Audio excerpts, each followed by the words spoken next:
Episode 10 of Classroom of the Elite Season 4 dropped on May 13th, and right in the middle of it, the show did something I honestly was not ready for. Nanase turned to Ayanokoji on the beach and asked him whether someone like him could change his entire personality whenever he needed to. And the moment she asked it, the ambient track disappeared. No cicadas, waves, or wind, just silence over a close-up of her eyes. That kind of choice is never random. Silence in anime costs something. The director chose to remove every piece of comfort from that moment, and what was left behind said more about Ayanokoji than almost anything he has said out loud this season. But the beach scene does not appear out of nowhere. Episode 10 prepares it much earlier through Ike, through Nanase's advice, and through the grief she is clearly still carrying. So I want to talk about why that silence matters, why the Ike scene is doing more than it first seems, and why the scene with Kei afterwards makes Ayanokoji even harder to read. Anime only, no novel spoilers. Drop your fear in the comments. Is Nanase acting out of grief, or is someone using that grief against her? Ike is having a terrible time. Before the island exam even started, he had a massive argument with Shinohara. Now he is stuck in Sudo's camping group while Shinohara is somewhere else with Komiya, and Ike has completely convinced himself that Komiya is going to steal her while he is unable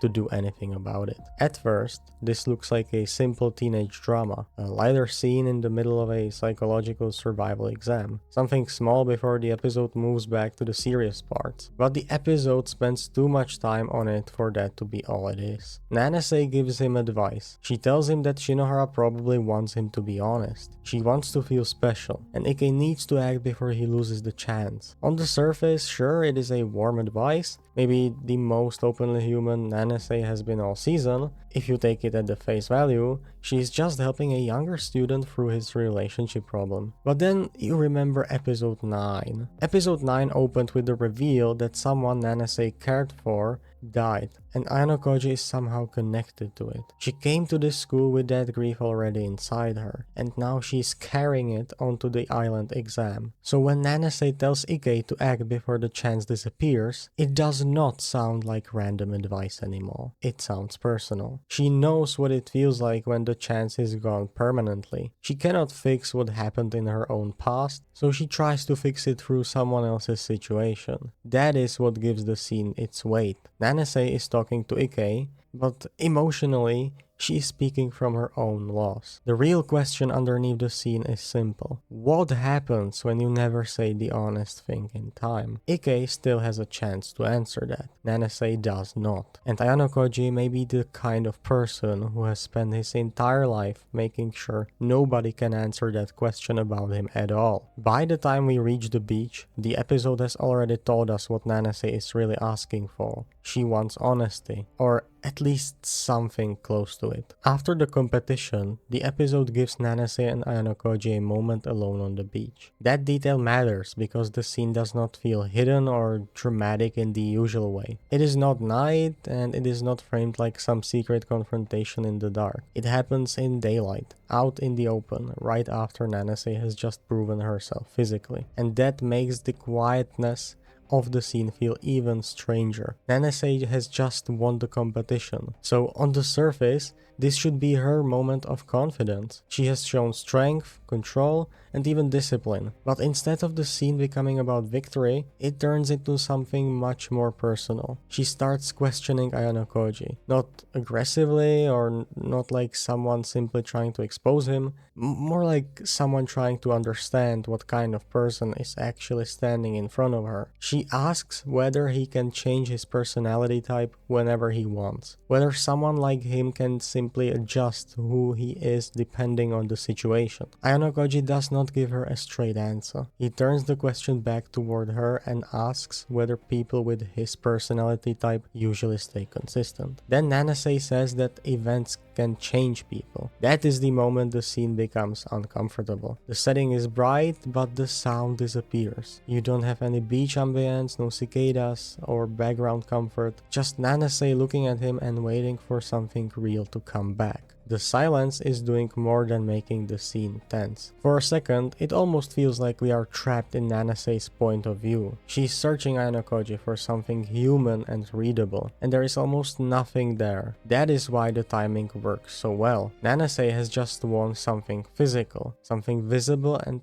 easy to measure, but the thing she actually wants from Ayanokoji cannot be won that way. She wants a real answer, and Ayanokoji keeps the conversation at a distance. His response matters because he never fully denies what she is suggesting. He does not say, "No, that is not what I do." He does not explain himself. He simply redirects the question and lets her do the emotional work of filling in the space. Nanase's line about events changing people is not just a general observation, obviously. It is her grief speaking again. Something happened to her. Someone died. She changed because of it. And now she is standing in front of the person connected to that pain, asking whether he can be changed too. That connects the beach scene back to Ike earlier in the episode. When Nanase told Ike to act before it was too late, she was speaking from the pain of a chance that already disappeared for her. Now, with Ayanokoji, she's not giving advice anymore. She is asking for proof. Proof that he can be affected or that something can reach him. Some proof that there is a person underneath the control. But the answer she gets is still unclear. Ayanokoji talks around the question, keeps his expression still, and never lets the conversation reach the place she clearly wants it to reach. So the silence fills that space for him. Then the episode shifts into the Kei scene, and that shift makes the beach even harder to process. Ayanokoji meets Kei privately. The atmosphere relaxes. Kei is jealous about Nanase, and she does not really hide it. Well, she doesn't have a choice, right? Well, then Kiyotaka kisses her and tells her to have faith. Coming right after the beach, that moment feels strange. Nanase has just questioned whether Ayanokoji has a stable self at all, and the scene answered with silence. Then, almost immediately after, he gives Kei something gentle and intimate. Something that almost looks genuine. That is what makes it uncomfortable. Was that moment with Kei real, or was it Ayanokoji adapting again, giving the right response in the right situation? The episode does not answer that cleanly. It leaves both scenes next to each other and lets the tension sit there. By the end of episode 10, the strongest scenes all seem to press on the same wound. Ike is scared to be honest with Shinohara because honesty would make him vulnerable. Nanase knows what it feels like when honesty comes too late, and that grief keeps shaping the way she speaks to the people around her. Then there is Ayanokoji, standing at the center of all of this as someone everyone keeps trying to understand, but never fully reaches. That is why the silence on the beach matters so much. Nanase does not simply want information from him. She wants a reaction. She wants something real. Something that would prove that there is a person underneath the control. And all the calculation and the perfect blank expression. But what she gets is not a confession. Ayanokoji answers from a distance, turns the question back on her, and never lets the conversation reach the place she clearly wants it to reach. That is why the silence says more than a direct answer probably could. It also changes how we read the Kei scene. Maybe that warmth really is one of the small places where Ayanokoji is starting to become more human. Or maybe it is just another version of the same performance. And if it is, then Nanase was right to be afraid of what she saw on that beach. For now, episode 10 leaves us with the image of Nanase staring at Ayanokoji while the entire world goes quiet around him. Nanase asked one question and COTE went silent. And for a few seconds, that silence felt like the real answer. Tell me in the comments, do you think Ayanokoji was genuine with Kei, or was that just another version of the performance? And do you think Nanase is getting closer to what she wants, or further away from it? Anime only theories. No novel spoilers, please. Full COTE Season 4 playlist will be on screen. Like and sub, comment. See you in episode 11.